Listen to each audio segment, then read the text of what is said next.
After na nasubok namin at hindi pumasya, so tinitrim namin yung ating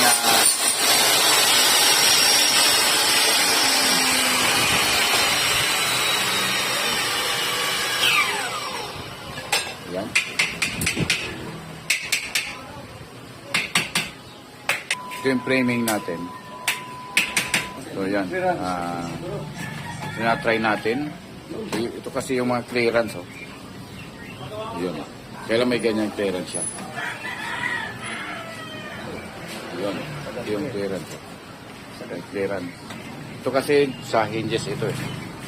So after kuha na yung clearance, ma-secured na. Lalagyan namin ng cladding. Ito naman yung tagalagay ng cladding.